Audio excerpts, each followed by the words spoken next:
If you look at the stars tonight, you see a lie.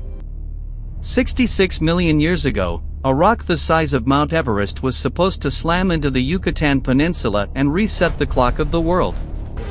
It was supposed to burn the giants and make room for us, the small, the furred, and the clever. But the rock missed. It sailed past the atmosphere by a handful of miles, a cosmic error that condemned our species to the shadows of a world that was never meant to be ours. Now, the only thing more dangerous than the monsters in the dark is the realization that we are merely the leftovers of a feast that never ended. The air in the gut is thick with the smell of sulfur and ancient musk. Here, in the lowest levels of the Spire, the humidity clings to your skin like a wet shroud. Elias pressed his back against the cold, damp stone of the ventilation shaft, his heart hammering a frantic rhythm against his ribs. He held his breath, counting the vibrations in the floor. Thud. Thud. Thud. It wasn't just noise, it was a rhythmic displacement of weight that made the very foundations of the city tremble. It was the sound of a god walking, a creature that had 60 million years to perfect the art of the kill. Up there, in the light of the artificial suns that lined the upper canopies of the Saurian Empire, the masters lived in obsidian palaces. They were not the mindless beasts of the fossil records. They were the architects, the evolved, the true heirs. They stood 7 feet tall, covered in iridescent feathers that shimmered like spilled oil, with eyes that could see into the infrared spectrum. They had mastered physics and geometry while humanity's ancestors were still scavenging grubs from fallen logs. To them, a human was not a rival, a human was a nuisance, a clever pest that occasionally learned how to use a stolen laser cutter. Elias checked the glowing dial on his wrist. 3 minutes until the atmospheric scrubbers cycled. That was his window. He was here for the core, a crystalline memory drive rumored to contain the history of the Great Miss, the moment the asteroid bypassed Earth. The resistance, if you could call a few hundred starving humans in the sewers a resistance, believed the core held the key to a weakness. They believed the Saurians weren't invincible. Elias wasn't so sure. He had seen what a single enforcer could do to a human settlement. It wasn't a war, it was an extermination carried out with the casual indifference of a man stepping on an anthill. He slid out of the vent, landing silently on the polished floor of the archives. The room was a cathedral of bone and glass. Massive ribcages of long-dead titans formed the vaulted ceiling, and rows of glowing canisters hummed with the collective knowledge of a species that had never known extinction. The temperature here was kept at a precise, dry heat, favoring the reptilian metabolism. For Elias, it was like walking into an oven. Sweat stung his eyes, but he didn't dare wipe it away. In a world of predators with heightened senses, a single drop of salt water hitting the floor could be a death sentence. The silence was broken by a low, guttural hiss that seemed to vibrate in Elias's marrow. It wasn't a sound of anger, it was a sound of communication.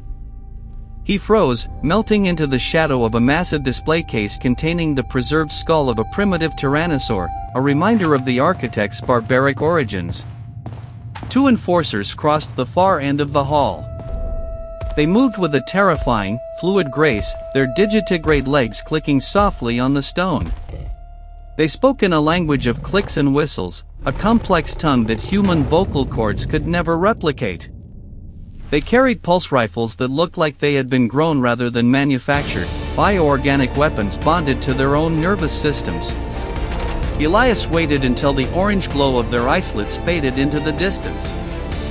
He moved toward the central pedestal, his hands shaking. There it was, the core. It was a jagged shard of amber, pulsing with a faint, rhythmic light.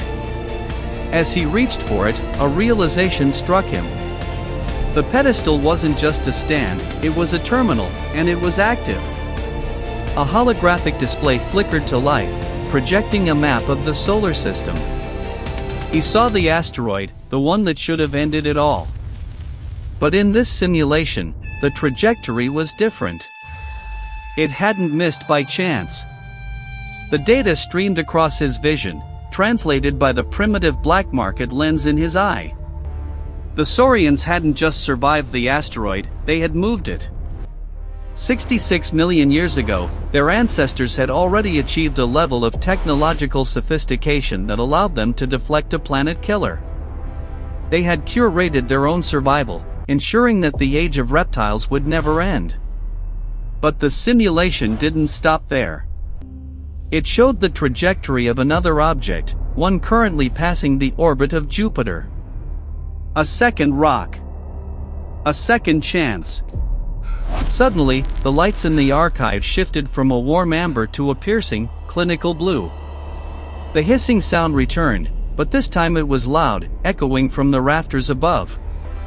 Elias looked up and felt his stomach drop. Hanging from the ribcages in the ceiling were the stalkers, smaller, sleeker cousins of the enforcers, designed for subterranean pursuit. Their skin was camouflaged, mimicking the patterns of the bone and stone, but their golden eyes were unmistakable. They had been watching him the entire time. They weren't hunting him, they were studying him.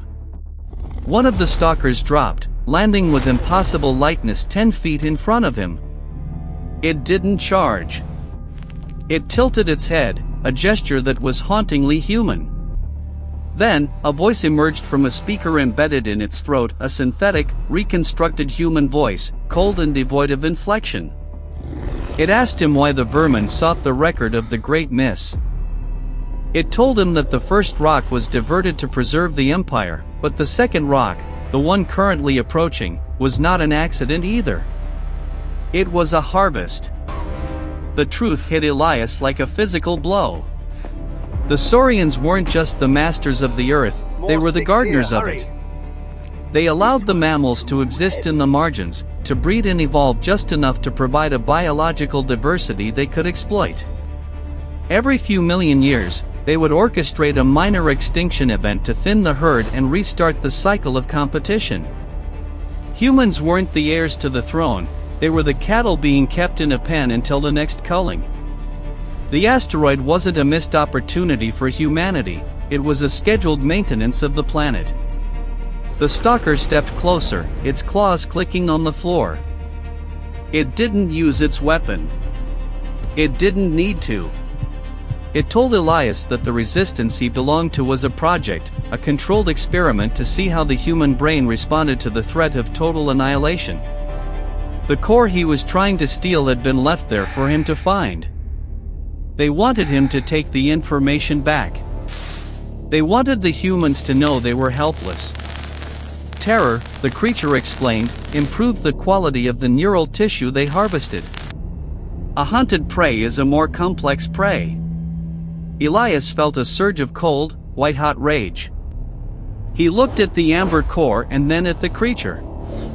He realized that the only way to win a game that was rigged from the start was to flip the board. He didn't grab the core. Instead, he pulled a small, improvised thermal detonator from his belt, a device meant for opening sealed doors, not for combat. The stalker's eyes widened, its pupils contracting into thin needles. It recognized the device, but it didn't move. It was curious.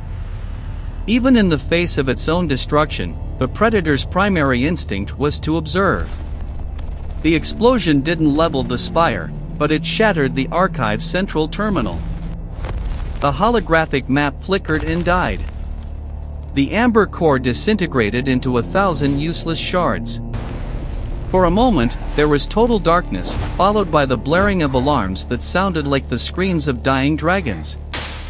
Elias scrambled through the smoke, his lungs burning, his skin seared by the heat of the blast. He didn't head for the vents. He headed for the lift that led upward, toward the palaces, toward the light. If he was going to die, he wasn't going to die like a rat in a hole. He emerged onto a balcony overlooking the city of Ouroboros. Below him, the world was a sprawling metropolis of bioluminescence and ancient biology. Pterosaurs with wingspans the size of small planes glided between the towers, their shadows crossing the neon-lit streets. It was a beautiful, terrifying world that had no place for him. He looked up at the sky, searching for the speck of light that was the second asteroid, the one the Saurians were bringing in to end the current era. He realized then that the Saurians' greatest strength was also their weakness, their absolute certainty. They had lived for millions of years in a state of perfect equilibrium, controlling every variable of their environment. They had forgotten what it was like to be desperate. They had forgotten the chaotic, irrational fire of a species that had nothing left to lose. Elias leaned over the railing, the wind whipping his hair. He wasn't a scientist, and he wasn't a hero. He was a survivor from a lineage of burrowers and scavengers, the kind of creatures that thrive when the world falls apart. The enforcers were closing in behind him, their heavy footfalls shaking the balcony. Elias looked at the controls for the atmospheric dome that protected the upper city from the harsh, oxygen-rich air of the wild jungles outside. He didn't try to hack it. He simply smashed the manual override with the hilt of his knife. The glass didn't break, but the seal hissed. The pressure began to shift. In the distance, the forest, a prehistoric nightmare of megaflora and hyper-predators, seemed to lean closer, sensing the breach. As the Saurian guards lunged for him, their iridescent feathers bristling in anger, Elias smiled. It was a jagged, ugly expression. He told them that if the asteroid wouldn't kill them, the Earth would. He reminded them that they hadn't conquered the planet, they had merely put a lid on it. And he had just turned the handle.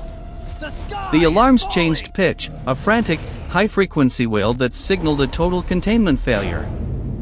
The pristine, climate-controlled air of the Empire was suddenly flooded with the raw, unfiltered spores of a world that had been waiting 60 million years to take back what was stolen. The first guard reached him, its massive clawed hand wrapping around his throat. But it hesitated.